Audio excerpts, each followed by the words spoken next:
Now that the show has started, we are going to start off from to do icebreakers essentially. Just Sure. saying where are you from? What year are you? This is typical icebreaker stuff. Sure thing. My name is Matt Milewski. I'm from Arlington Heights, Illinois. It's a northwest suburb of Chicago. Mhm. It's a common story here. I'm a sophomore and I'm studying political science, minoring in philosophy and economics. There you go. Now, to start off with, I think, first of all, something I'm really curious about is you are very active politically in general, and also not just at Knox, but I think in life in general. Like, I was just at the Socializing with Socialists the other day, which Yeah. went really well. Yeah. What started your path to being so interested in politics in general? Well, I definitely was. I think I was thinking politically from a pretty young age. Not through my parents. My parents are. Well, my dad keeps up with it because he thinks it's it's the good citizen thing to do. My mom is she's like a lot of people in America. She votes, but she doesn't pay attention to politics. She has party loyalty, so she just votes one way down the line every time. If there's an R next to the name, she puts it there. Yeah. Which was a socialized thing. She has an affinity for like Reagan because she grew up during the Reagan years, and her dad was a big Reaganite. Really, just because they came from communist Poland, so they kind of idolized him as like the anti-communist. My dad was relatively political. It was more so periphery, I think. I had a grandmother who I spent lots of time with. I still have her. When I was growing up in Arizona, and she was very politically inclined.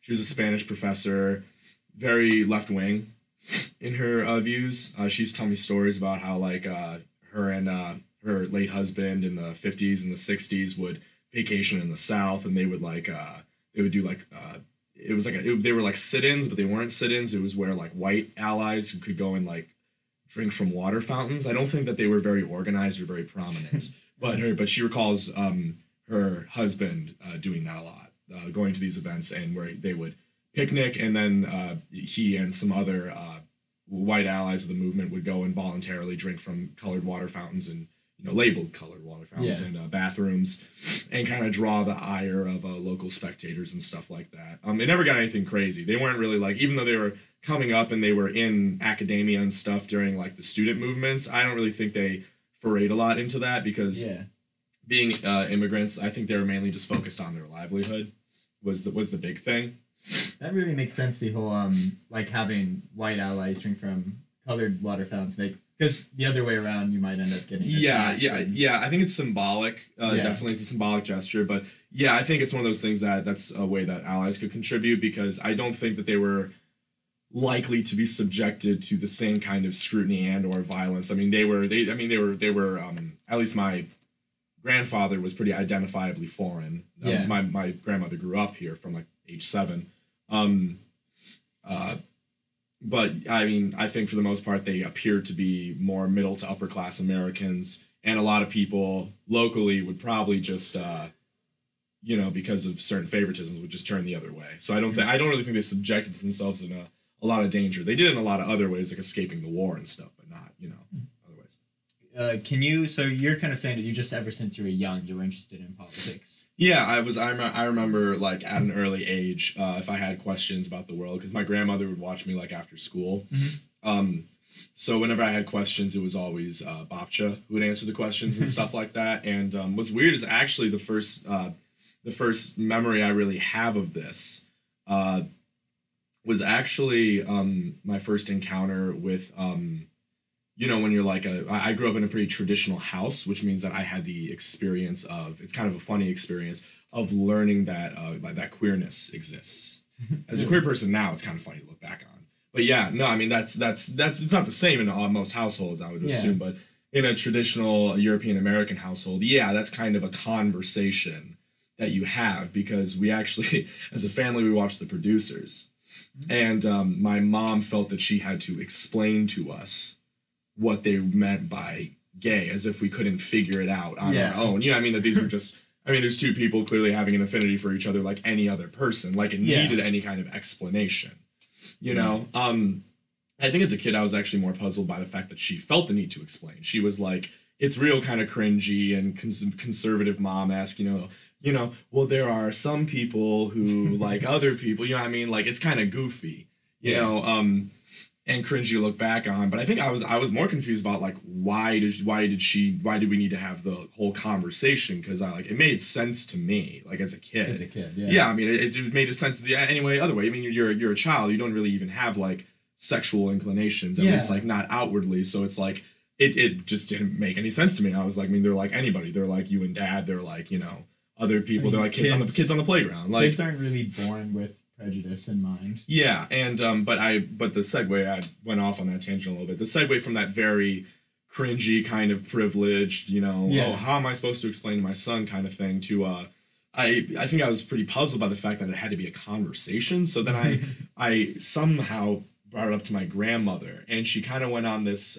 pretty long diatribe, and she focused mainly on how about how at that time growing up and everything like that, there was still, I mean, there still is, but even more so at that time, a large prejudice. And she explained that that these people were often discriminated against and that they didn't get to enjoy the same things as heterosexual people. And she just kind of closed it with something that I always remember, which is she would always just say, remember, the only right that matters is the right to be happy. Everybody has a right to be happy. And it's like, it's kind of and nowadays, to be honest, as a more left-wing person, a more radical, would kind of view that as being like a very mainstream, milquetoast way of describing human rights, which are a lot more complex and deeper than just the right to be happy. That's a very like whitewashing way to describe it. But at the time, that made a big impression on me. And so, from a young age, I was always listening to mom and dad's conversations about politics. My uncle was very left-wing, still is, would come over, get into arguments with other members of the family. And so I would always talk to him, and he stoked a lot of my like more intellectual interests and stuff. So I was always growing up, kind of reading and taking an interest in all these different things. Yeah, I was definitely, from a pretty young age, I was inclined to think politically, I think. What was the first big political event for you? Because for me, I remember it was the Obama-McCain election. The Obama-McCain, it was Obama-McCain. This is a true story. I told this to my socialist friends. They actually don't believe this. I remember in 5th grade sitting at a table with a bunch of other boys and talking about Obama-McCain. Because we probably just heard our parents talk about it. But I remember, I don't know where I heard it, but I just remember parroting that McCain's support for the Iraq War was unforgivable. If I had known that Obama also was kind of a co-sponsor of that, then I would have thought differently. But, you don't think those way. I didn't do my research. But that's a funny story, and kind of it is kind of funny to me now to, brag to my other left-wing friends that I was like a rabble-rouser in 5th grade drinking my milk and like talking about Halliburton. Yeah, for sure. No, that was definitely the first big event. I remember staying up late, sort of looking in the other room at the election while my mom and dad were waiting to see the results. Yeah, and I remember my mom and dad talking about it because I came back from school, and I was like, we talked about the election in school, and I was like, well, who are you guys voting for? And they're like, oh, we're voting for John McCain. And I was like, why? And they were just like, oh, because he's a Republican and he's this. And I was like, well, have you thought about, my teacher said, what voters consider all different things and everything like that. And they were just like, yeah, this and that and everything like that. And I think that was my first exposure to like people's like the way that politics is like socialized. Yeah. And everything like that. And I think it was actually an important lesson for me to learn from. I mean, I was like 8 or 9. I still remember that though. It's one of the, I don't have a very good childhood memory, but that's one of my memories. Yeah, you can really tell when talking to a person whether or not they have a political belief based on having thought about it and done research versus it's what they've been socialized into. Yeah, and I don't blame people for being. I don't blame people for being socialized into things. We're all socialized whether or not we like it. I have behaviors that are socialized that I'm not so fond of that then I find myself having to combat. I mean, that's just human nature. Is we're just imprinted upon by these processes, And it's sort of the struggle to try to find them and be like, let's reevaluate them, and sometimes they find you. You make a mistake, and you're like, "Oh gosh, I should." Yeah, no, I mean, I'm a big dummy, and even though I try to be more outward and deliberate about my politics, I still find myself, getting those moments where I go, "Yeesh," oh, geez, why did I just say that? And then I realize it wasn't because I, this or that mistake or this or that attitude wasn't something that I outwardly was, trying to perform. It was something that came as a reflex. And when you begin to identify those reflexes that you actually have an aversion to, but you still do them, that's the process of beginning to undo that socialization process and learn from what you know now. Which I think everyone should strive for. Everyone should strive to do. I mean, it is definitely. I think it's difficult. It's certainly difficult because you never want to give up your reflexes. You know, it's not fun, and you don't want to admit that you maybe said something or do something that's kind of an asshole thing to do. Yeah. But it is. But it's just a process of becoming a better person. For sure. Now, so we've sort of covered the first big political event, and we'll get off politics. Just that's your major, and I know that's something you're really involved in. But well, you can go wherever you would like with it. Fair enough. I was going to ask, because I know you're fairly active, like, what was the first time you really were active in any form of political movement or activity? Well, it's kind of difficult. I think that actually the first ways that I was active was actually talking to people like my age. Mm-hmm. It was talking to my friends and people at school. And actually, in a way, and this is why I kind of, I think that you have to, first of all, find a certain ability in yourself before you can begin to act outwardly towards other people, or at least or towards bigger events. Yeah. I think a lot of the early activism I really did in school was, I went to a typical public school, so you get pumped full of all this bullshit about history and economics and all that, nonsense. And I think a lot of my early days was like, arguing with other students, arguing with teachers, questioning certain things. And I don't want to act like I was changing anybody's mind or I was like this big rabble-rouser or trouble causer. But it was practice, and I probably said a lot of dumb things, because I was just a kid. But I think it gave me that practice of I'm presented with something and then I question it, and then I, more importantly, outwardly decide to question it and bring it up in other people's minds. I'm sure a lot of the kids were probably doing the same thing. I don't really know I don't know how many I couldn't speak to that. But the great thing about I actually grew up with great teachers. They welcomed a lot of that. The great teachers I had, my history teachers and my English professors, they welcomed all that stuff. It was seen as valuable. I mean, my AP history teacher used to that was one of his virtues of how to think about history was you have to begin to ask who's molding the narrative, what's the evidence being presented to you, and so I think early that was one of the first maybe orientations to being an outward. I don't know if I want to call myself an activist. I don't know if I've earned that title yet, but. It being outwardly active in politics and stuff. And that is where I think politics, a lot of it begins. It's talking to your friends, your neighbors, and opening people's minds to different things. Yeah, for sure. I have been raised, for the most part, in a fairly conservative place of the world. My hometown, Marion, Illinois, it's very conservative. And I've had a variety of conversations, sort of like you were saying, not changing their mind or anything, but certainly having those conversations because I come from a more liberal household. Yeah. So that's very interesting that you would say that. So something I do want to talk about. One of the first real conversations I ever had with you was when I was driving you and your girlfriend at the time to a train station. Yeah. And then afterward we ate at Arby's. Yeah, I remember. And I remember, because at the time I didn't know much about this concept of anarchism. Yeah. And, you kind of opened my eyes to it's not just let's burn everything to the ground. And I mean, let's do that too, but it's not just burn everything to the ground. It's not just that. It's not just, that's part of it. So for those who would be listening to this, particularly those who are maybe from a more conservative place and haven't been exposed to that sort of thing, do you think you could give a basic idea of what it is? Yeah, I think that in a lot of ways, the problem is that anarchism it's actually a hugely rich tradition. People don't know that. Mm-hmm. It's rich and also hugely significant in American politics and American histories. There was a time where for a good, I would say 50 to 60 years, anarchism was one of the most active fronts in American politics, actually. All the original labor movements, all the original unions like the IWW and the early AFL-CIO days, the foundation of the ACLU, that was more the Communist Party, but they had affiliations with anarchists. In the 20s, several thousand anarchists were deported to Russia illegally. They were later allowed to return.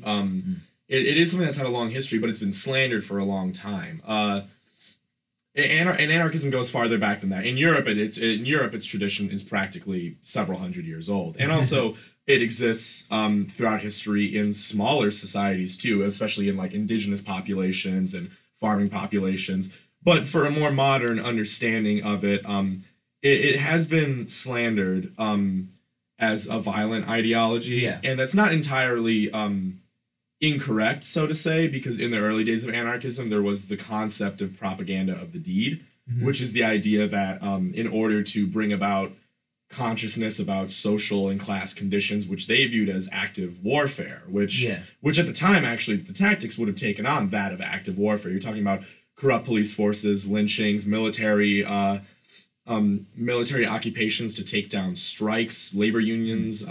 They used to just kill them. The J.H. Blair Mining Company just used to murder laborers and union organizers back in the day. Just openly. It was warfare a lot of the time. And so anarchists were people who had political inclinations, who, in lofty ideas of liberty and self-determination, they felt that they had to organize peacefully where possible, and then when it got to a certain extent, they were within their right to use force. This was very famously in the attempted assassination of Henry Clay Frick, who was an industrialist, a famous anarchist, tried to shoot and stab him to death, and he failed. Also, Sacco and Vanzetti, the two anarchists who shot I believe, a security guard and were executed, but later pardoned, actually. Getting away from that, I've gotten off on a tangent. That is a misconstrual of anarchism. People have come to view it as associated with that. Plus, popular culture items like Fight Club. Yeah. Fight Club, depicts it as being a very violent thing. Which, although I would argue that the guys in Fight Club aren't very good anarchists. Yeah. They're cultish. And I've only seen the movie twice. I don't know if they're completely portrayed as anarchists as much as like they definitely are influenced seemingly, and Chuck Palahniuk's a smart guy, so I assume he's read it, and a lot of it is very reminiscent of like what's called post-left anarchism or anarcho-primitivism, which was actually kind of prevalent in American culture at that time because it was coming on the heels of like Ted Kaczynski, the Unabomber, who was an anarcho-primitivist and a post-left anarchist. So that influence was kind of there. People were thinking about that, especially with the rise of like big data and, information companies and big tech. There was a beginning to become in American culture kind of like an aversion. A kind of strange thing that happened, a lot of people don't know, is that when Ted Kaczynski was caught, there was actually a large amount of the American public who thought that actually his reasoning for why he did it was actually correct. I don't think it was, personally. Yeah. But a lot of people sympathized with him because they worked shitty office jobs and they hated their suburbanized lives. And they thought that he was just a guy striking back. I don't agree. I think that he was an egomaniac, really. He let that get in the way of his actual philosophical inclinations. He should have published his works instead of bombing people. Yeah. But back to what I was saying. Yeah, I keep getting off on tangents. But that is important. That is important, though, to understand the ways that it's been thought of as different. Yeah. The actual principles of anarchism are things that I think a lot of people actually would have sympathy for. Mm-hmm. The first of which is actually the concept of direct democracy. Basically, the idea that these institutions we have set up, like a republic or a representative democracy, are misconstruals of the democratic process because they can be interfered in. And also that they can indiscriminately gain the votes of somebody over another person. Somebody's vote is valued more because not everybody gets out to vote. Yeah. Because there's socioeconomic conditions, or they target different constituencies. There's strategy involved.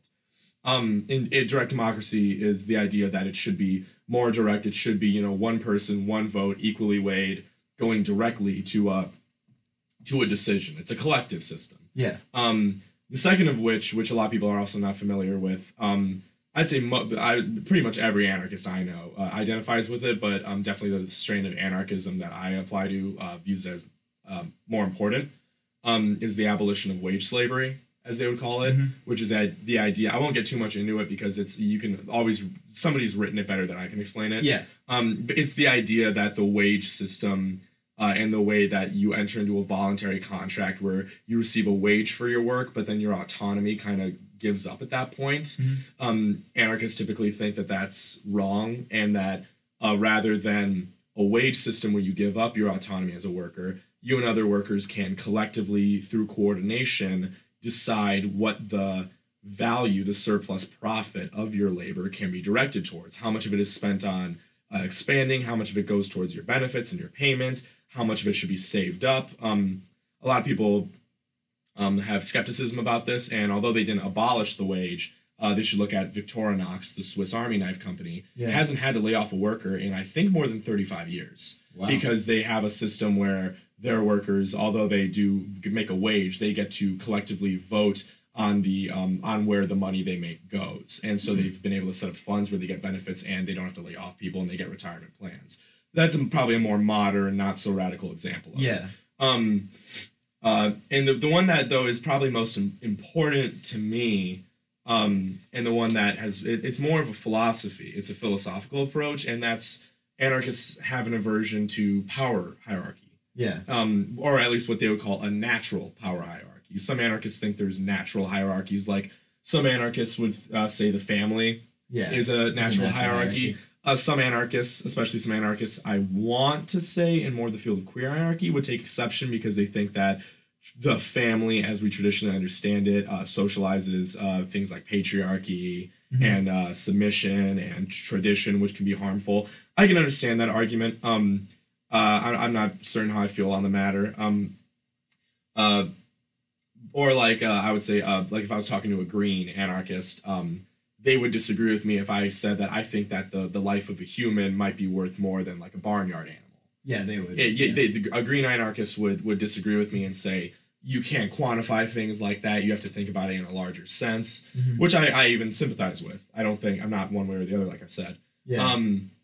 And it's that approach that definitely became attracted to me at a pretty young age. I was kind of just a normal liberal kid, definitely more progressive than most liberals. But then in, I want to say the middle of high school, I learned about anarchism. And it just definitely, it appealed to me from that area because I felt kind of like an outcast. And I understood that the anger that I had and anarchists, I thought it was really interesting was they kind of found a way to grab my attention, and anarchist theory grabbed my attention. They said, hey, that kind of anger and that alienation you're feeling, other people are feeling that too, but you're in more of a privileged position to understand it and think about it. The common worker can't think about that. They're thinking about their survival. And that kind of struck me. It's like, wow, that's really amazing. And it was that philosophical worldview that really appealed to me. And then when I got into the actual theory and I learned about things like, collective actions and workers' democracy and everything like that, the abolition of capitalism, it made more sense to me, definitely, than it would have made to me. It's like when I approached it from that viewpoint, those things just became logical conclusions. They were like, well, yeah, taking something into account, that is what should result. And I identified with various strains of anarchism for a while. Now I sort of would just there's totally a word for it, but I'm totally oh god, I'm so terrible. No problem. I couldn't even tell you what my political opinion is. I can't remember his name. I feel like because he was such a great thinker. He was a Russian anarchist. Synergy anarchism is what it's called. Synergy anarchism, which was developed by a man whose name, unfortunately, I can't remember. Zola, I think his name is. He lived in the time of the Russian Revolution, and he supported the not Proudhon. No.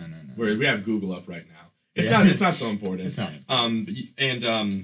He witnessed the Russian Revolution, and he found a lot of faults with the way that a lot of his revolutionary comrades were constructing a system. Yeah. And they ultimately they exiled him for his actions, and he spent the rest of his days writing what he felt was an uncensored version of the history of the revolution, which was neither sympathetic nor condemning, or I should say it is both at times, of the revolution in Russia. Yeah. And he basically advocated, in the end, he saw a problem in the way that the left tends to splinter itself, and he advocated more so for adopting the philosophical framework and then coming up with the solutions based on the framework. And being pragmatic in the way that the philosophy is adopted and applied in a pragmatic sense. And I definitely nowadays, I think I identify with that much more than any one strain to say this or that is the way to go. I don't feel so, I'm not so much of a sectarian anymore when it comes to the left. So there is a lot there, and I think everyone listening is now a little word, well, maybe a little overloaded. Yeah, but like you can look up things, and I think it's really important. I remember we were talking about it was interesting, and I was at Socializing with Socialists the other day. Yes. And I was talking to Zach about how communism, when it was brought on, was sort of forced. And he was talking to me about like Marx was talking about the different steps or whatever. Like they skipped the capitalism step, just jumped right into it, and that sort of jumps into something I want to pick your brain about, a sort of an idea. Sure. Because you were talking about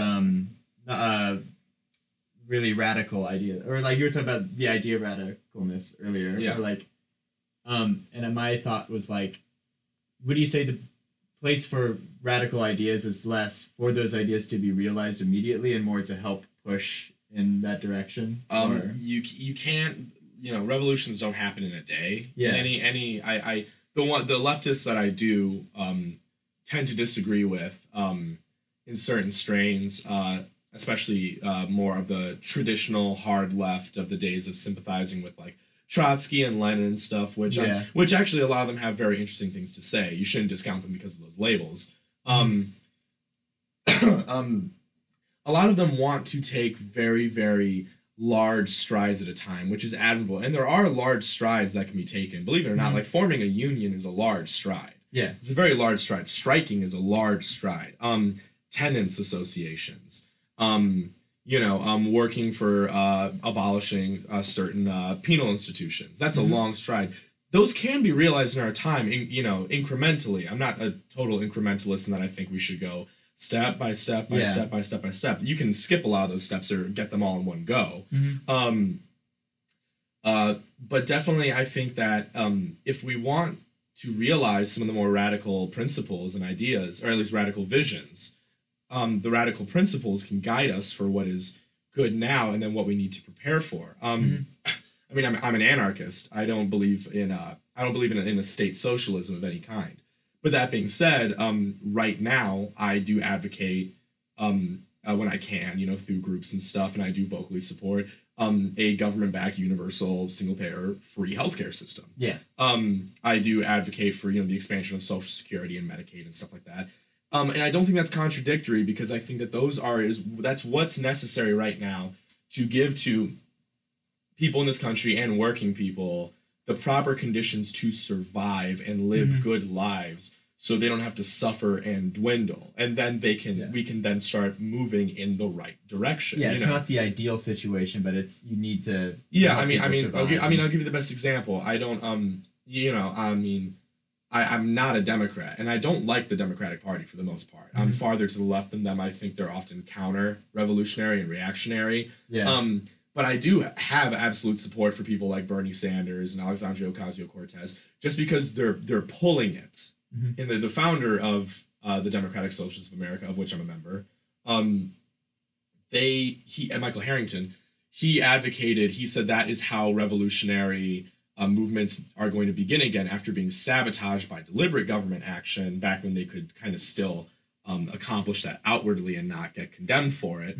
Now we just need to incrementally begin to move what is seen as the bastion of liberalism, the Democratic Party, which is actually somewhat right-wing on a global scale, to begin to move it to the center and then farther to the left. And then our true intentions and our true visions can then begin to peak on the sort of horizon line. And then eventually they can take hold and grab people's interest. I think that's the way it's going to happen now. Yeah. That doesn't mean we need to move slowly. We need to move quickly, but you can move incrementally and quickly at the same time. Yeah, for sure. And Bernie's actually running again, isn't he? Did he announce recently he was running? I know he's set to announce to run. He's definitely going to run. He hired AOC's production company. I think he's holding off because he's waiting until the right moment to make sort of a dramatic entrance. But he's going to run. I mean, he needs to run. Yeah. He needs to run because it's crucial for him to run. Now, are you in the opinion that he was cheated out of the election last? I don't think it's an opinion. I think it's a fact. I mean, you have leaked documents from D-Trip and from the DNC where they openly said that we need to collaborate with the media to paint Bernie supporters as militants. They actually said they say Black Lives Matter thugs. You can read it. That is something that they tried to spin. And where would you go to read this? Like what? You can look up. This was in the leaked DNC files from WikiLeaks when the DNC got leaked. This is one of the things that came out. But whether or not you're a friend of WikiLeaks, whether or not you're a friend, I mean, I'm not a friend of WikiLeaks, but the fact of the matter is that the documents are there and we can now read them, and that's Also, I mean, that's also what leftists have known for years. We've known that there's been sabotage. It's anybody who's been in the movement long enough knows there is. And I mean, you can see it how it was repeated. You can look at people don't remember this, but there was a point in time where Hillary and Obama were once up against each other for the nomination, and Hillary Clinton and her campaign pulled extraordinarily dirty tricks, race baiting, all that stuff. If you are one of these people who hears, or if you're fond of the term, like Bernie bros and painting Bernie supporters as male chauvinists, and don't get me wrong, there's male chauvinists on the left. I know some of them, and we despise them just as much as you do. You might be interested to read up on some of those tactics, because there was the deployment of Obama boys. That was the narrative given to Obama supporters, was that they were masculine chauvinists who didn't like the idea of a woman taking hold of the Democratic Party. Which, I mean, I'm not an Obama guy either, but it's clearly a slant, Yeah. And also, it's just, especially for us on the left who support Bernie, it's just been false. Because, I mean, you see, like, how many people in the DSA and Bernie supporters they're the only people rabidly defending Alexandria Ocasio-Cortez. I don't see a lot of Clinton supporters jumping in to defend her. They're telling her to slow down, to not be so radical at first, not be so brash and everything like that. Yeah. I think that's more insulting than anything, to talk to her like, oh, little girls, take a seat. That's insulting, you know? I mean, it's clearly a media spin. People need to understand that campaigns are run off of strategies. One of them is opposition strategy, in which you smear the opponent. Yeah. And their smearing, quite simply, isn't factual, and it's in fact counterfactual. The opposition strategy, in my opinion, of the left is one which is factual. It's taken off of people's past and their interests. So to kind of bring it back to a base of interviewing, this is all, like, I don't know if I've told you on the show before. I'm sure I have many times. This is a very selfish show for me, where I just talk to people about what's interesting. I mean, if you're not interested, you can stop listening. That's fine. That's fine. Me, I'm very interested. I want to keep going. And the thing I was wanting to ask you is, because you're talking about your current views, how, like, would you say your views over time have gone more and more left, more and more, how have they changed through time? Well, I was once like an immature kid, who was still stuck in privilege, who hadn't seen a lot of the world. I was living in a suburb. I went to a diverse high school with lots of different economic classes and, social classes. And I didn't exactly come from, the most secure background myself. I'm not a rich suburban kid. I wish I was born into that, so that I could actually, not have to scrounge for college, as many people do wish they were born into that. At least for that sake. I don't really want to be. I actually am very happy with where I came from. But but I think definitely a lot of it was cultural at first and personal, because in high school you are very introverted. There's not a lot of opportunity to go out and see the world. So it was mostly just me wandering, high school and everything like that. So initially, like I said, I was attracted to the philosophical feelings of, like, alienation, frustration with the world. I did feel like an outcast. Felt like my sympathies were elsewhere than a lot of my classmates and stuff. So I was attracted to that at first. I was attracted to it intellectually as well. But I think as time has gone on, I've definitely become further cemented in my leftism. I don't really know if you can measure how far now, because, I mean, anarchism is thought to be the farthest left, but I think also talking about who's farther left than who can. Those online tests are really silly. It can get really silly, because, like, I don't know, not many people have this example, but I've had enough experiences arguing with Trotskyists and stuff, where we're talking about who's farther left. It's counterproductive. But I think I've become more left in the ways that I think it really matters, in that I've come to a place and I've gone out and seen the world, and I've interacted with so many people of so many backgrounds, and I've been able to actually see the effects of injustice right before me.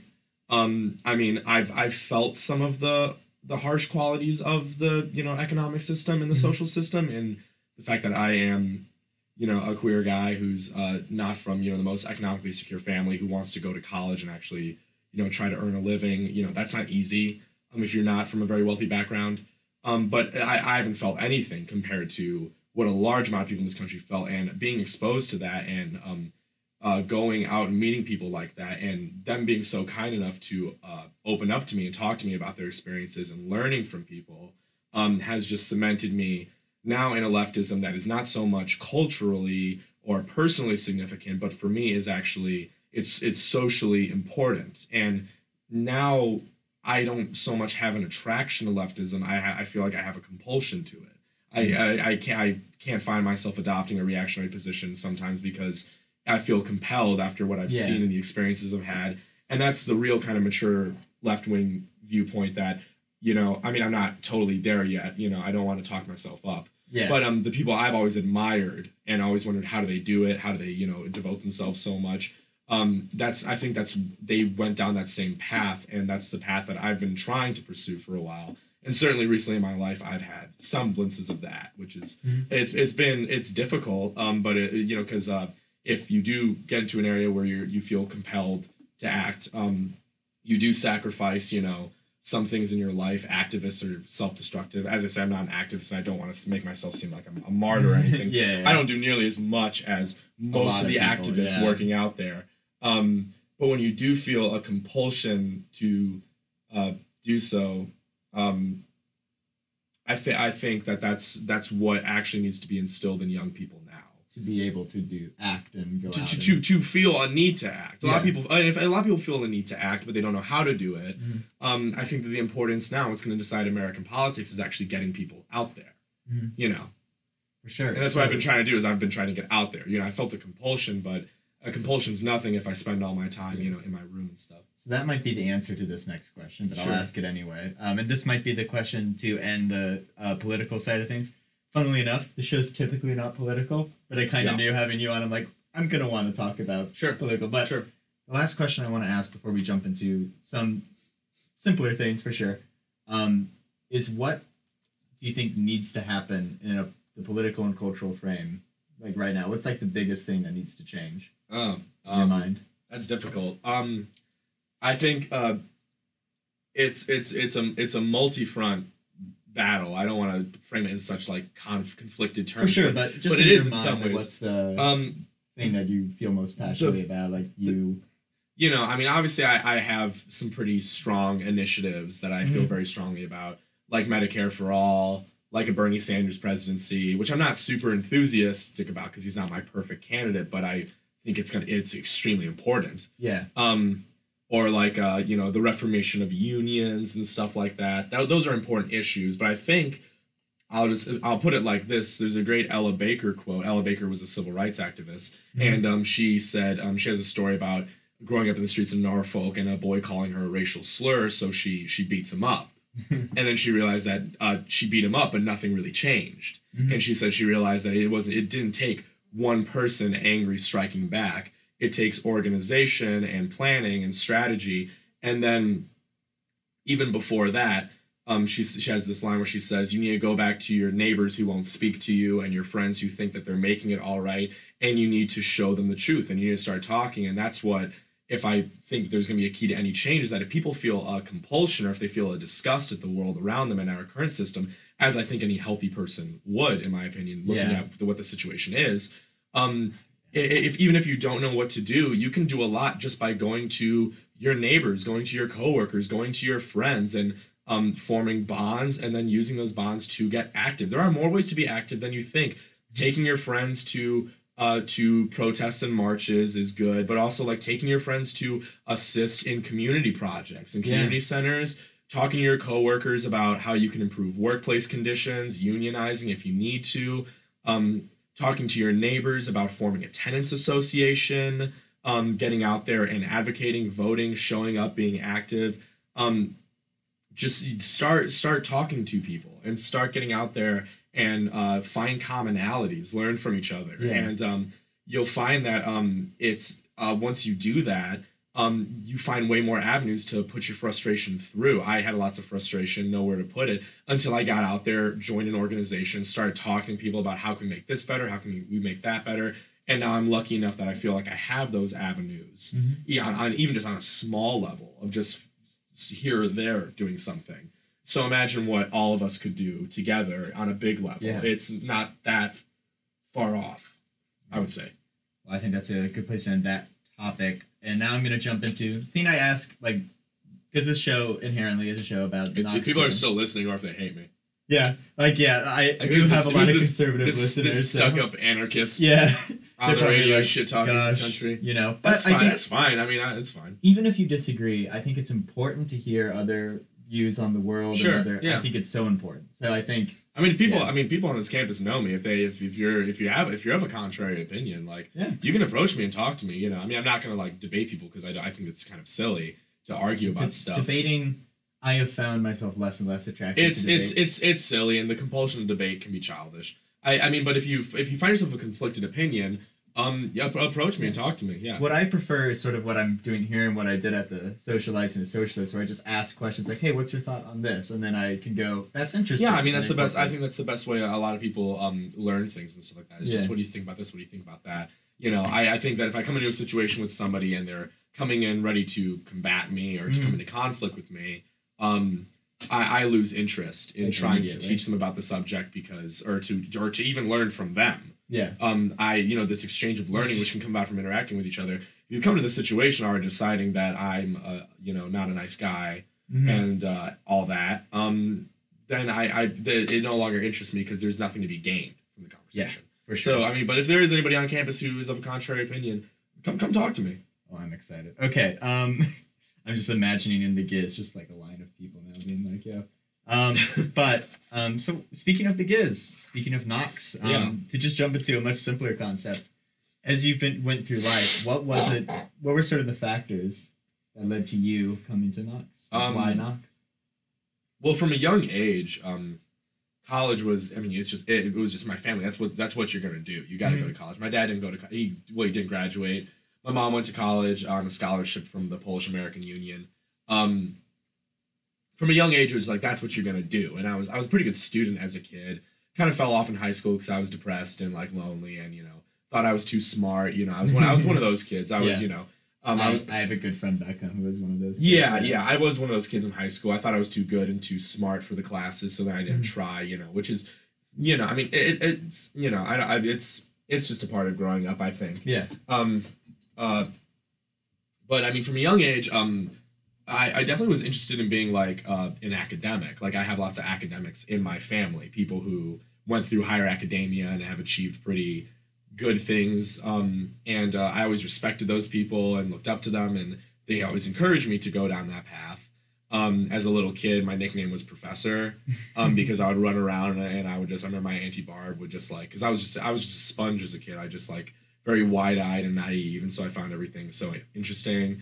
And so I would always, just run around talking people's ears off, and people would always say, Professor, come teach me something or something like that, and I would talk about something that they could already know. Sweet. Yeah, it was like the one happy thing I did as a kid was like run around like that.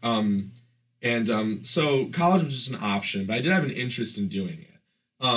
High school was just waiting for college. I did not like high school. Well, the later 2 years of high school were good, but I wasn't really a fan of it. Wanted to get out there, be free.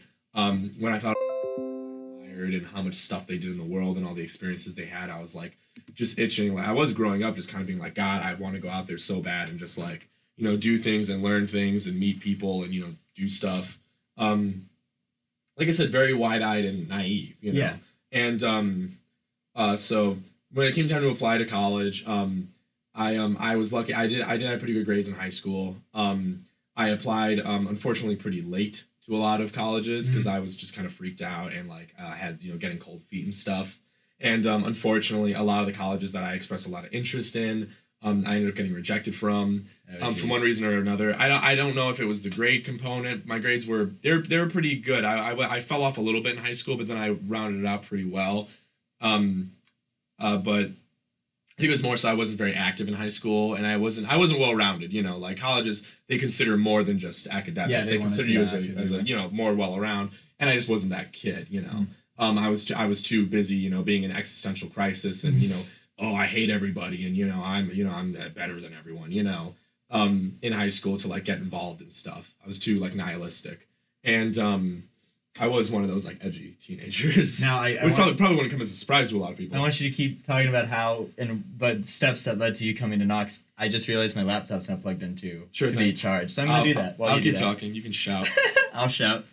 Yeah, and so it came time to apply to college. Like I said, I ended up getting rejected from a lot, and things were looking pretty grim because I got accepted to a few colleges, a few ones that I wasn't upset about getting accepted to, indeed, like that I actually liked or was excited about. But the money situation was just so bad. There was no way I was gonna. It was two options. It was I don't go to college or I just take on inordinate amounts of debt. And while lots of people do that, and it seems like a reality of our time, to me at the time, existentially, and talking to my brother at the time, my family, it was just something that I just kind of felt to myself, I don't know if I can do that, you know. And so it basically, what the two options were, one, go to a college where I was going to take on the least amount of debt possible, which would still be rather a lot. Yeah. Or go to William Harper Rainey Community College, William Rainey Harper Community College in Schaumburg, Illinois, which is a pretty good community college, actually. I have lots of friends who go there. Shout out to, as they call it, Southern Palatine University. It's pretty big. Actually, fun fact, Charlie Kirk, the founder of Turning Point USA, who, you know, us on the left hate, he actually is a graduate of Harper College. So my plan was, well, I'm going to go, I guess I'll go there for a semester or two, and then use those grades to get some more financial aid from somewhere else. But I was really depressed about it because I was really, I wanted to leave. I wanted to go out there and meet new people and have the college experience. And I felt like that was just being like taken out from under my feet. And I was horrifically depressed about it, and really just to the point where I didn't even want to think about it. I didn't even think about college for a long time. So I just stopped applying. And I just didn't want to think about it. And I mean, I don't really know how things would have gone if that had ended up being where I went. I mean, I don't know if I would have ended up just fine, or if I would have just kind of fallen off. And I could easily have seen myself being something as a burnout, you know, just staying in that young high school nihilism and stuff, and just falling down that path. But my friend, who was like applying to a lot of the same schools I was, like high end liberal arts schools and stuff, that whose, you know, students are probably way smarter than me. He was like, hey, do you know Knox? And I was like, no. And he was like, you should. Or he was like, did you apply to Knox? And I was like, what's Knox College? And he's like, it's this like pretty cool liberal arts school out in Galesburg, not that far from here. And I was like, I never even heard of Knox. And I was like, apparently they came to my school. I didn't even actually know. Yeah. Because like I said, I wasn't very involved. I just like walked through the hallways with my head down, hating everybody. And so then, and I was like, no, I didn't apply to it. And he was like, well, today's the deadline.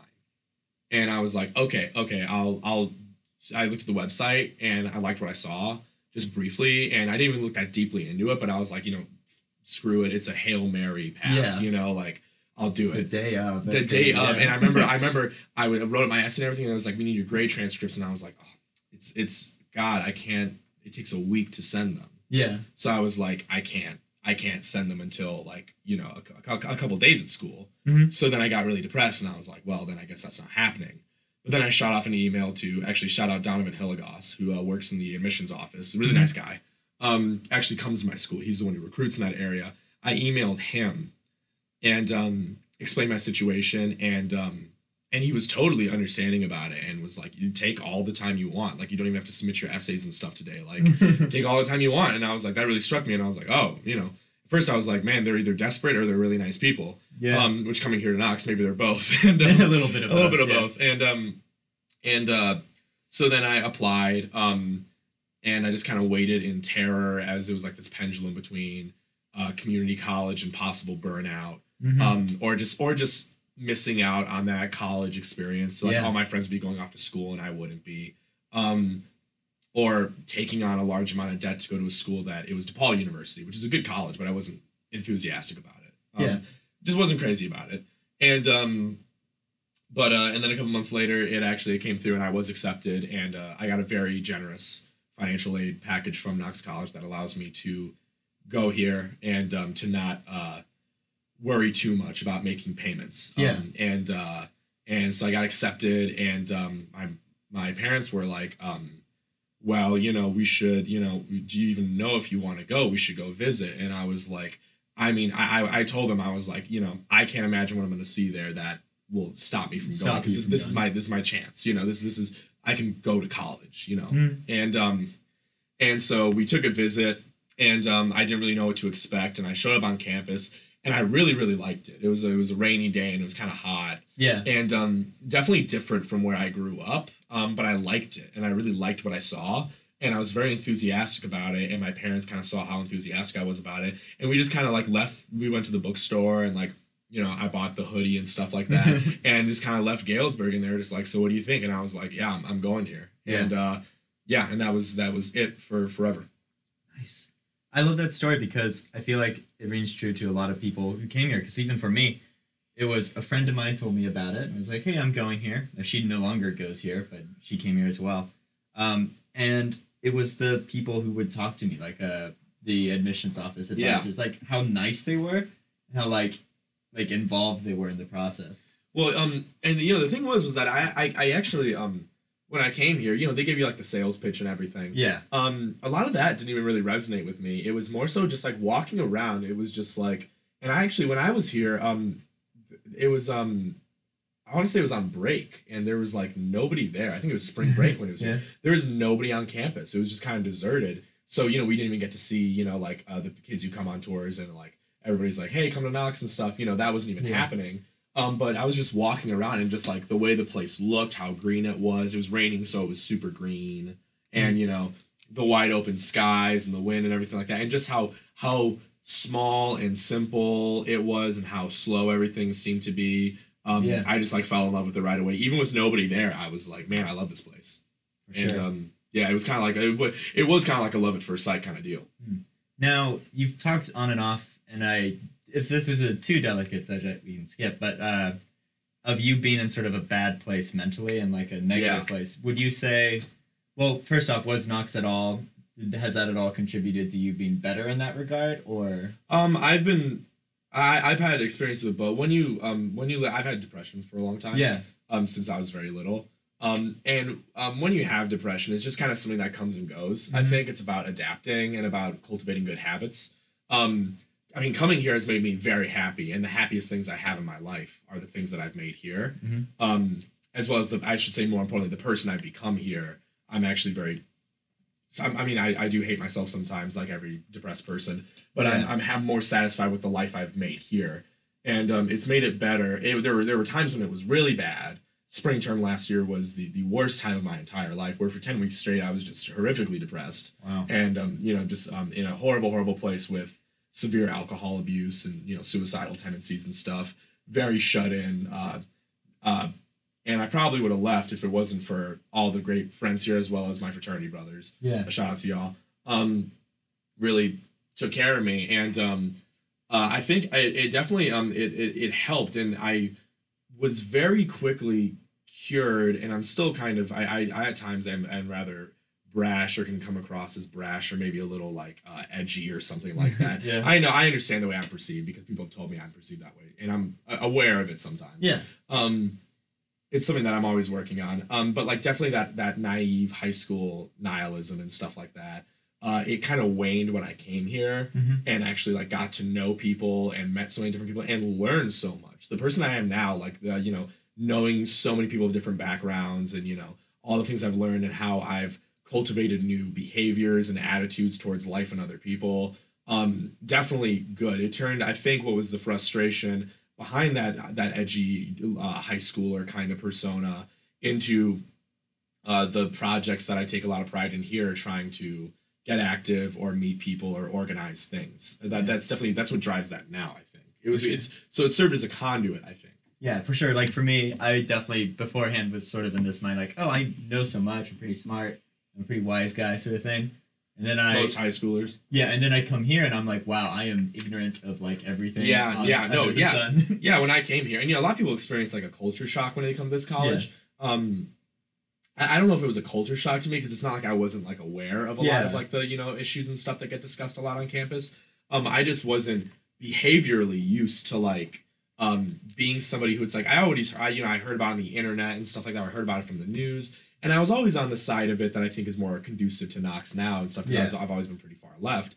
But I was never in a situation where I was like challenged. It was like, okay, so you have the ideal, now you need to act like it, and you need to show people that you're real about those ideals. So that was part of my education, was coming here and showing people and adjusting my behavior. And in that is a lot of personal things coming from the background, being like a white cis dude. Recognizing the privileges I've had, understanding more complex social constructs and stuff like that, more social issues, Yeah. the ways people interact. I've definitely, that was one of the biggest things I've learned here, and I definitely think I've matured in that area, you know. Yeah, no, like when I came here, I remember it was and I'm still an idiot about it. Oh yeah, we're all. Yeah. That's the thing. Like everyone's everyone's ignorant. Everyone's an idiot.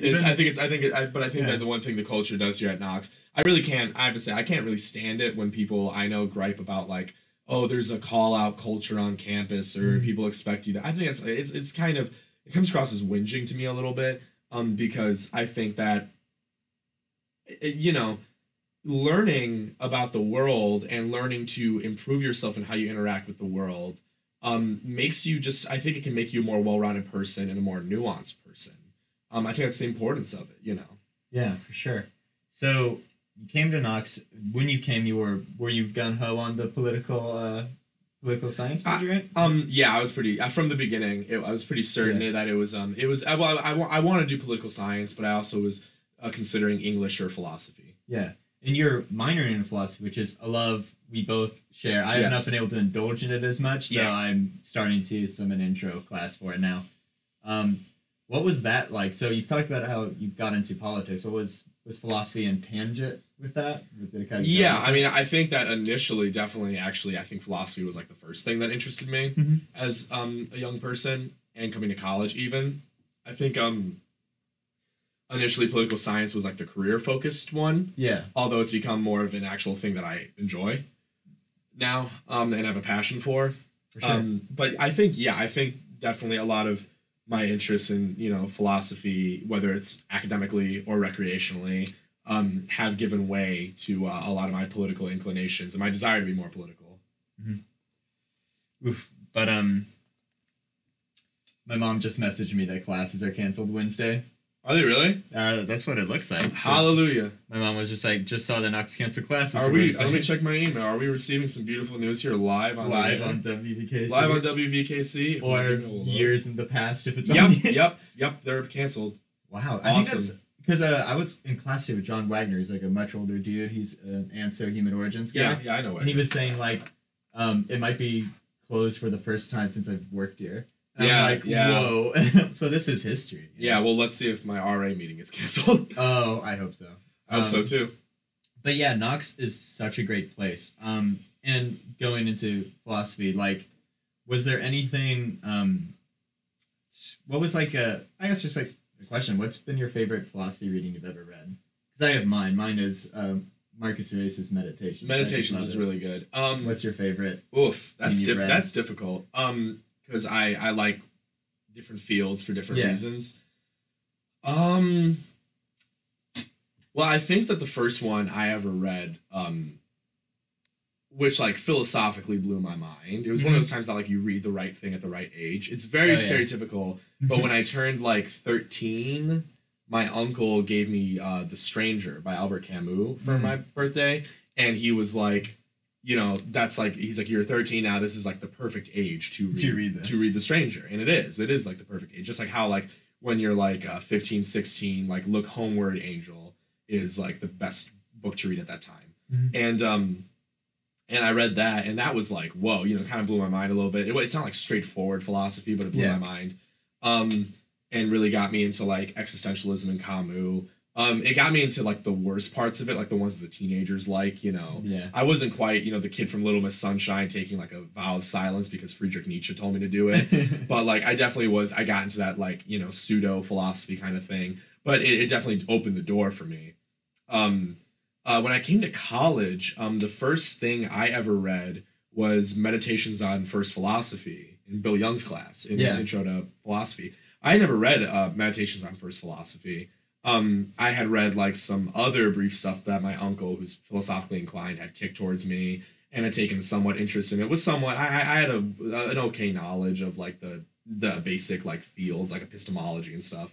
But Meditations on First Philosophy, it's still one of those, but I probably will read it once a year because I'm not even a Cartesian, but it did kind of blow my world open. It was like this like narrative, but very theoretical work on epistemology and metaphysics that seem like such abstract kind of up there fields that like it's like no, like just you sitting alone in a room can have these conversations with yourself, and that was definitely like, whoa, that's really, really crazy. And that was definitely, I will say, if I did have like a bit of an interest in philosophy beforehand, that's when like the love affair started. Yeah. And that's when I started just vociferously consuming it. Like last year, fall winter term, I was just like a machine on it. Machine of Yeah, consuming. the most I had ever been reading and have ever read in my life was like between those times. Yeah. Wow, awesome.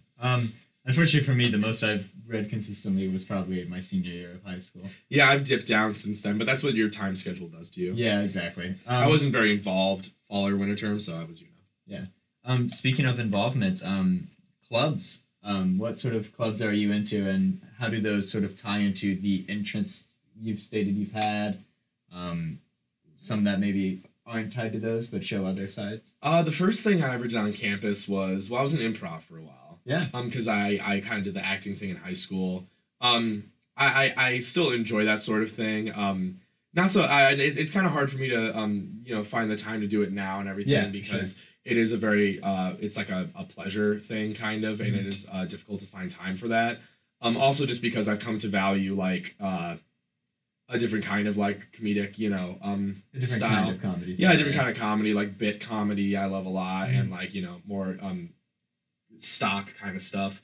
And but that was the first thing I ever did. It was also kind of like the first like group of friends that I had, Yeah. And then I also first when I did TKS, I wrote opinion pieces. My early ones are pretty terrible. They're all not so great, but I have a couple good ones I think stuck in there. I have to say, I've read a few of yours, and they're pretty gosh darn good.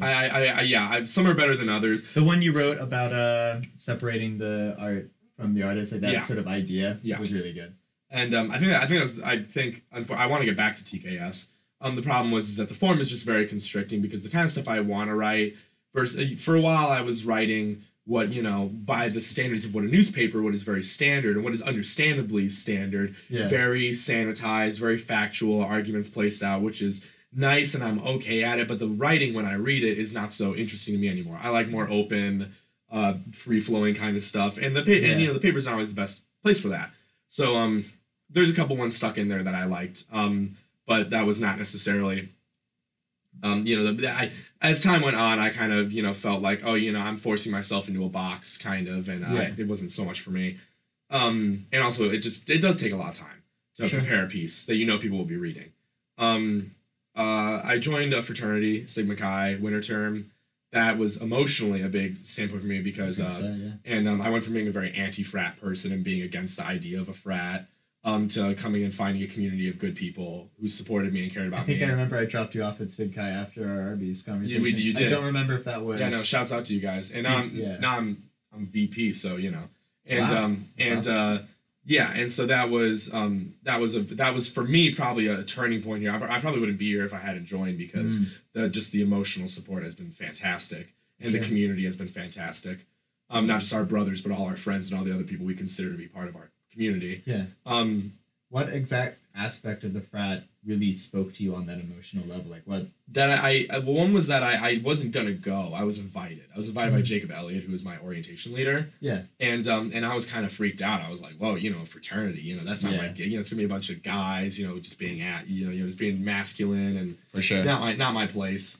And definitely didn't like that attitude in high school. Not gonna like it here. But Jacob, I knew Jacob, and he was a really nice guy and a different guy. And I knew a couple SIGs from campus, and they all seemed like nice people and stuff like that. So then I was like, well, I'll take a chance. And what struck me immediately upon showing up was like that they were not that way. That they were also different, and that they just all were very welcoming and friendly, and that they were admirable. Like in the little time that I interacted with them, they were all admirable people. And I was like, well, that's a pleasant surprise, a good group of people. Yeah. And then I got a bid, and it was kind of like, it kind of spoke to me. I was like, well, I was actually talking to my sister when I got the bid, and I was like, I don't know. What if it doesn't work out? What if I don't really like fraternity culture? So what if it turns out to be that? And my sister was kind of like, look, you said that they were nice people. They want you for a reason, so that must mean something.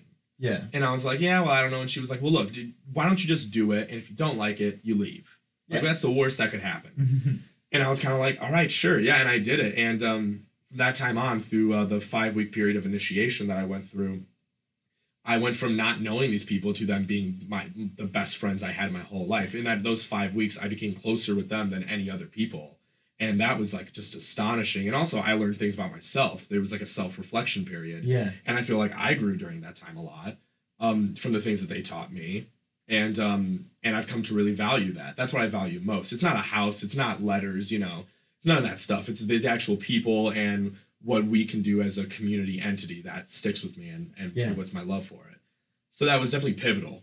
And you've grown to be a big participant of that now. You're vice president. Yeah, right? yeah. I mean, definitely when I joined and got involved, I saw the higher, thing we wanted to accomplish by being a good community entity and just being good people and supporting a good community. And I kind of decided, well, I want to lead that. I want to be a part of that. So yeah. And I have to say, Knox in general, like a majority of the frats are like really kind-hearted, like decent people. We're lucky, yeah. We are certainly lucky. We have a. I mean, in every system there's outliers, and even within the subsystems there are outliers. But compared to the experiences of other people I know, the schools they go to, vastly different worlds. For sure, and I think that has to do with how small we are, and just like the. I've always valued that. I never thought the system was it's never come across to me as divisive, which is on other campuses. It's very divisive. It's exclusive. Yeah.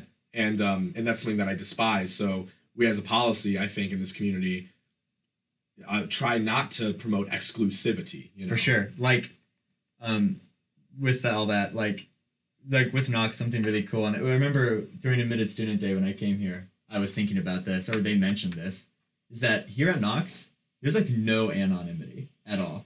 Yeah. Like you do something, it's like everyone's gonna know. Oh yeah, right? Yeah. It's the grapevine, Yeah, which helps a lot with preventing really horrible behavior from fraternities and sororities. Yeah, and it's sad that there needs to be a deterrent. Yeah. But definitely, I think that the community is very tight. Yes. At this, I mean, not always, of course. I can be critical of this school as well. But there is a benefit of going to a small school in that, there's always you do have other people to a big network to fall back on, and if you're uncertain about something. For sure. There are, of course, negatives as well. Well, of course. Yeah. All that sort of thing. The bubbles you can fall into, that sort of thing. Right. Right. A lot with that. I mean, yeah, it's like any place, really. Yeah. When did you join YDSA? When was that? I was starting YDSA last year. You started? I was floating it. I was floating the idea, but I didn't really have a lot of energy. I didn't know that many people, or it didn't seem like that there were people who would be interested. Yeah. So I kind of just thought, well, maybe that'll be a project for next year. And a great group of people beat me to it, and they started the club. So when I saw the posters go up, I was like, oh, I got to be there. And found a wonderful group of people, a large group of very spirited, passionate people, and we're still expanding and doing new things. And it's definitely been the most exciting thing in my life recently. And you guys are so involved in the Knox community, or you're like, it's a new club, and you guys are really doing, like, you had Socialize to Socialist. You actually like do things. Well, that's why we started, because we want to have an outreach. We're not looking for like a therapy session. Yeah. Because that's just boring, and it's what's the point of that? We're not doing a very good job. Which a lot of the other political clubs are, from what I understand. I mean, not to throw shade at anybody. I think what struck me at first was when I came to this campus, and I was like, all right, I can't wait to be the active campus person. Because I hear about it in the news and stuff like that. And then I looked around and I was like, there's nobody really. There was like one organization that I was involved in that I was just like, there's not even really anything going on here. Yeah. And so I was very disillusioned for a while. And I kind of just thought, well, is that just something that's not going to happen? And then this year, a group of people came together and we've been doing outreach. People have been receptive. People have been like actually like to the point where they ask us for things. We don't have to force our way in, which is amazing. And it's been very heartening, and I think it's just gonna. It looks like it's just gonna keep growing, which is nice. Yeah, and so with all this, would you say sort of a key to happiness in a way, or at least a key to avoiding depression and moments of walking through the valley of death sort of thing, is like having those groups of people to be with and have that companionship with? Yeah, I think that shared goals and shared values hold people together, and especially like I've come to value, like, it is maybe kind of a cultural thing, but in leftist circles the whole idea of solidarity and the love that goes around is so far reaching. You can just see it between organizations. Like the IWW, the Industrial Workers of the World, in Portland have been targets of a violent harassment campaign that the police department has actually been complicit in. A lot of people don't know that, but you can actually, there are photos posted by the group that's harassing them of them getting rides to events in police cars. Wow. And stuff. Yeah, I mean, people, it's hard to believe, but like that exists, and there's a historical precedent for it that existing. But I've just what I noticed was like, man, there's these group of people out there in Portland trying to organize, doing stuff, getting involved in the community. They're just being terrorized. But what I saw was like there's just this network of support of people pouring in from around the country to help them, and it was like that was really spiriting. And even just in this community, like the fact that it's not just about social or political things, it's about actually upholding each other as humans, and like that's very deep, and like that's kind of amazing. You know, like if we do something together, it's not just that we're trying to accomplish this or that goal, it's like we're actually in it for each other, and that's nice. That's what really spoke when I went to Socialize with Socialists, that wonderful event. That's sort of what spoke to me, because I wasn't going to go. I just sort of went there to use the bathroom and things like that. And so, but I saw some of my friends there, and I sat down, and I just ended up surrounded by people who were willing to talk to me and educate me about like things they believed and things they knew about, and and it just felt so open, and I was like, wow, this is really nice. I like came out of that. I even ate lunch with them for dinner, I should say, and it was like really pleasant. We do the socialist dinners after meetings. I think what's been the most amazing thing about it is that, you know, we've always kind of felt like we're in the corner with our viewpoints and stuff like that, and like, oh, we're duking it out by ourselves. And then we actually open up. It's like there are people who do want to learn, and they want to come and see what it's about, and like we're more than willing to do outreaches and stuff. And it's part of our mission is to YDSA's declared mission is to educate people on a socialist alternative.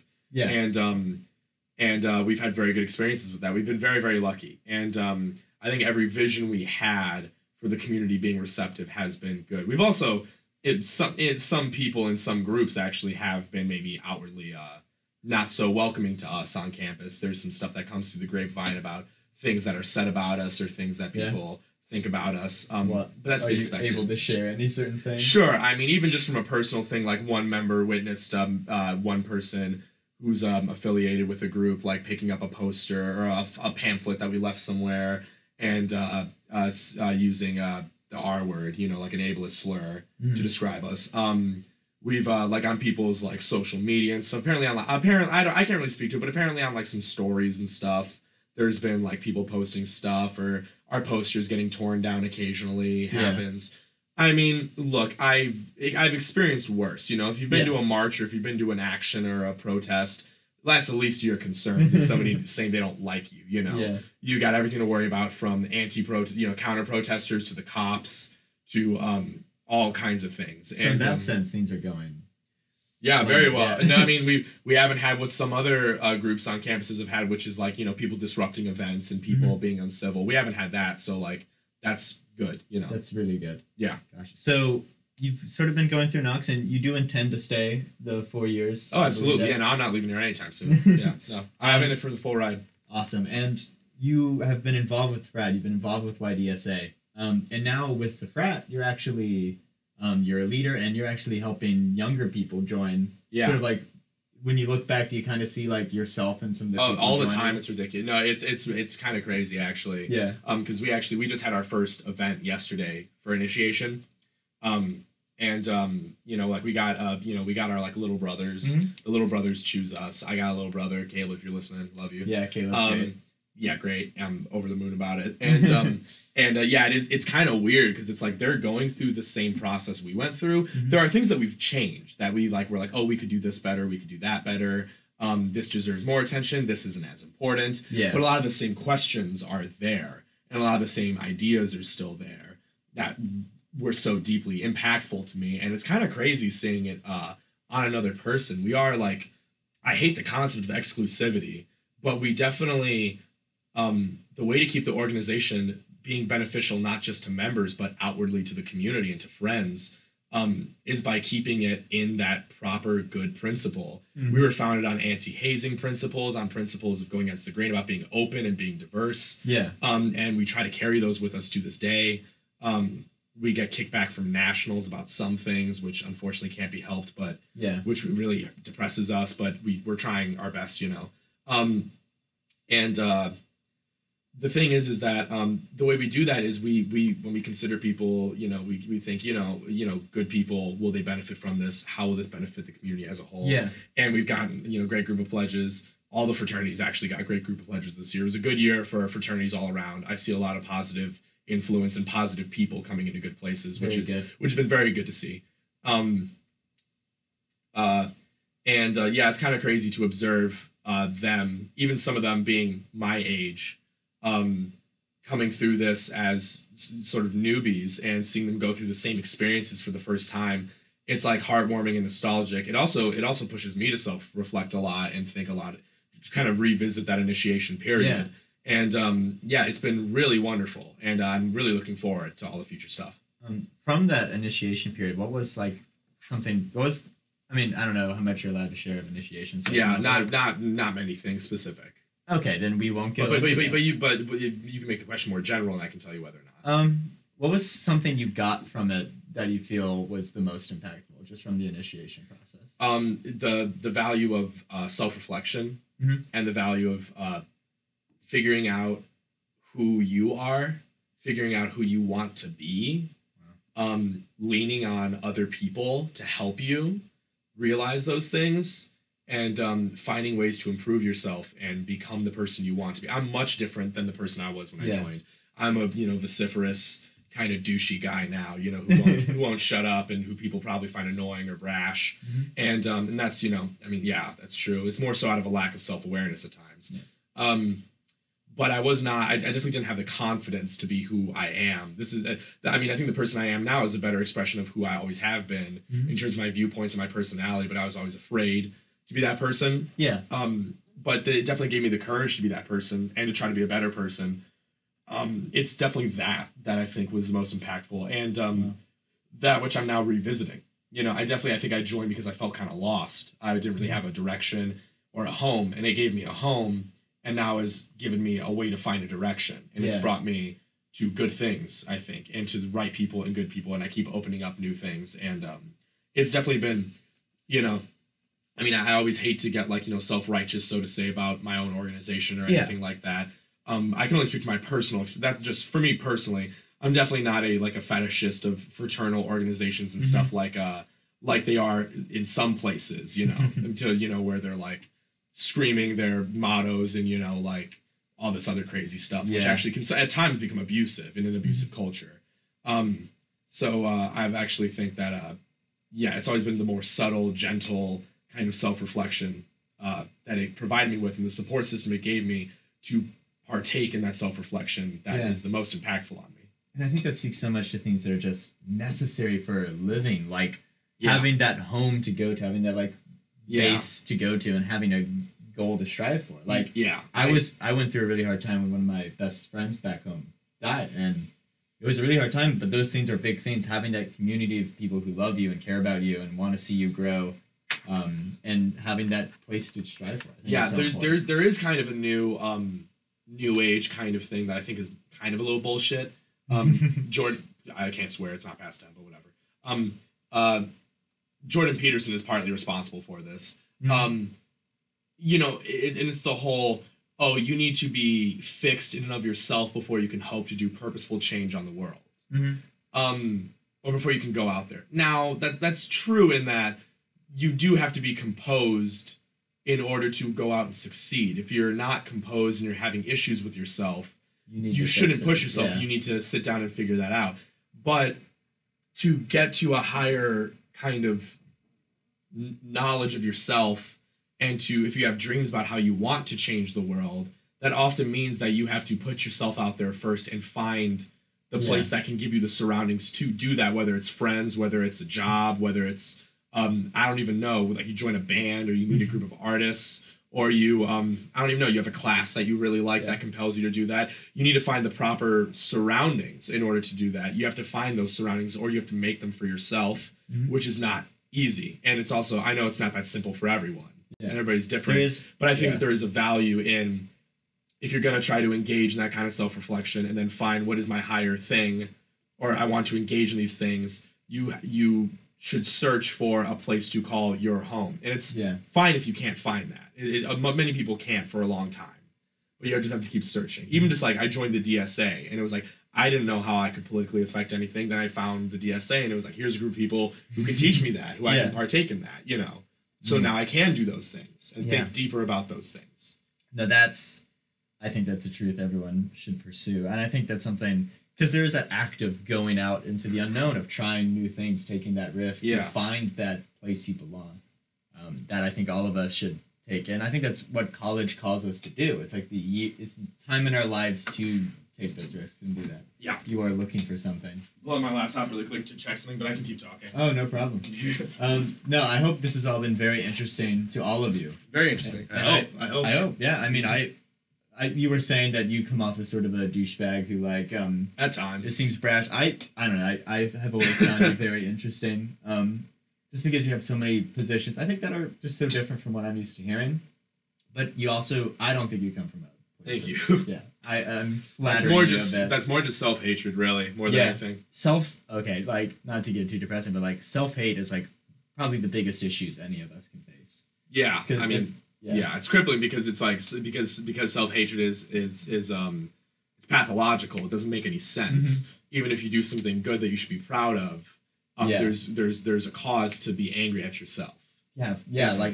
I sometimes, like, recently, I would, over winter break, I was like, I'm going to do all these things. And even over summer break before, and you don't accomplish them all. Yeah. But you've accomplished some of them, and you've done some other things you didn't expect yourself to do. Right. But we just don't recognize that. We just think about what we didn't do or what we could have done better, instead of thinking about what we have done. Right. And I would agree. It's self-hate's such like a spiraling thing, and it's not great. And if you are experiencing that, like, find people, go out there. I mean, that is the value of finding other people, is because if you are a self-hating person, finding other people, you can look to them for confirmation. You know, you can, if you're uncertain about yourself, you can find a group of people who can confirm in you that the feelings you have about yourself are not so accurate. Yeah, they can kind of call you out, be like, hey, like, what you're saying isn't true. Right, exactly. Hate yourself. Exactly. And that's so important. Now, we've gone on for quite a bit. I would say there's plenty more to, of course, talk about. But I've really been enjoying this. I'm trying to think of where else we could go. But for the most part, I feel like we've kind of talked about a lot of your life and the things that push you. Is there anything else you think concerning your life and you as a person that, like, are really integral? I wish I could pull something up, but I can't think of anything. Yeah. Well, in which case, this has been so interesting. I've learned a lot, and I'm gonna go out and re-listen to this and, like, look up things that you've said and things like that. That's probably what I'm gonna have to do. Fact check everything I've said. No, well, just read the things you've mentioned, look into those sort of things. And also, I just think a lot of the topics we've covered resonate with a lot of people. And that's what I like the show to be. Talking about passions and people's lives, and I think it's great, and I love doing this. But to close the show, there's a question I ask every guest. All right. Every guest I ask this question. Okay, I'm listening. I love how you're, like, trying to... Yeah, hold on. I have to ask something about RA stuff. Ooh, yeah, that's something we haven't talked about, but that's fine. It's fine. RA is not a big deal. You know, although you are underpaid, RAs are all underpaid. Yeah, don't worry. We'll unionize. Don't worry. It's coming. Oh, gosh. Anyway, you can close on it. I might... Yeah, what is one thing, what's the one thing you could tell future you looking back, listening to this, or anyone listening to this, what's the one thing you'd want to tell that person, the future you, or just anyone listening? The one thing you'd want to say to future you? I think maybe the most valuable thing could be what I'm experiencing right now, which is that I am experiencing great things in my life as the result of, part of it is chance. I've just met up with a lot of great people. But part of it also came from those first initial steps of just taking a dive into something, not being sure how or what or why I'm going to do it or anything like that. Just going ahead and trying it because I had an inclination towards it. And I know future me sometimes me right now gets hesitant about those things sometimes. So if I had any advice, it would be, if I have an inclination, if I'm listening in the future, if I have an inclination towards something, just go where you got to go to make it happen, and don't be afraid to dive in to make it happen. There you go. Well, that's been WVKC. It's been a great big time. Picture. Yeah, it's been great, and maybe I'll have you on again. I mean, who knows? I hope this has been satisfying to everyone. I hope it's been satisfying to you, Matt. It's been To fun. be able to talk Good about your time. life. Yeah, and all that. So that's been the show. Thank you all for listening.